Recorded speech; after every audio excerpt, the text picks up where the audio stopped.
Hello दोस्तों, स्वागत है आपका मेरे चैनल मोटिवेशनल ज्ञान पर। आज की कहानी है निस्वार्थ प्रेम।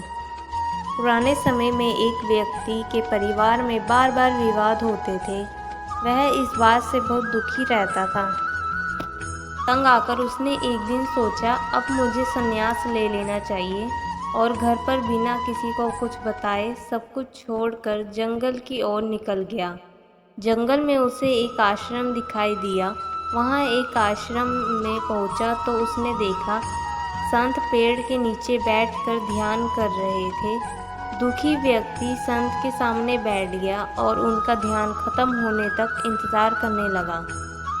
जब संत का ध्यान पूरा हुआ और उन्होंने आंखें खोली तो व्यक्ति ने संत से कहा कि गुरुदेव, मुझे अपनी शरण में ले लीजिए। मैं आपका शिष्य बनना चाहता हूँ। मैं सब कुछ छोड़कर भगवान की भक्ति करने आया हूँ। संत ने उससे पूछा कि तुम अपने घर में किसी से प्रेम करते हो?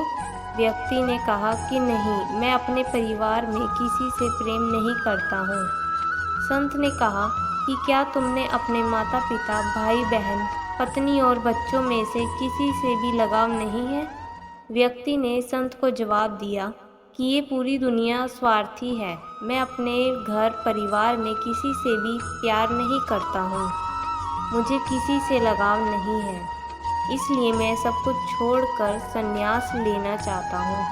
संत ने कहा, तुम मुझे क्षमा करो, मैं तुम्हें शिष्य नहीं बना सकता। मैं तुम्हारे अशांत मन को शांत नहीं कर सकता हूँ। ये सुनकर व्यक्ति हैरान हो गया और संत बोले, अगर तुम्हें अपने परिवार से थोड़ा भी स्नेह होता, अगर तुम अपने माता पिता से प्रेम करते हो, मैं इस प्रेम को बढ़ाकर तुम्हें भगवान की भक्ति में लगा सकता था। लेकिन तुम्हारा मन बहुत कठोर है। एक छोटा सा बीज ही विशाल वृक्ष बनता है, लेकिन तुम्हारे मन में अपने घर वालों के प्रति कोई लगाव नहीं है। मैं किसी पत्थर से पानी का झरना नहीं निकाल सकता हूँ, इसलिए तुम मुझे माफ़ करो। व्यक्ति संत की बात सुनकर सोच में पड़ जाता है और वापस अपने घर चला जाता है। जो लोग अपने परिवार से प्रेम करते हैं, माता पिता का सम्मान करते हैं, वो लोग ही पूरे सच्चे दिल से भक्ति कर सकते हैं।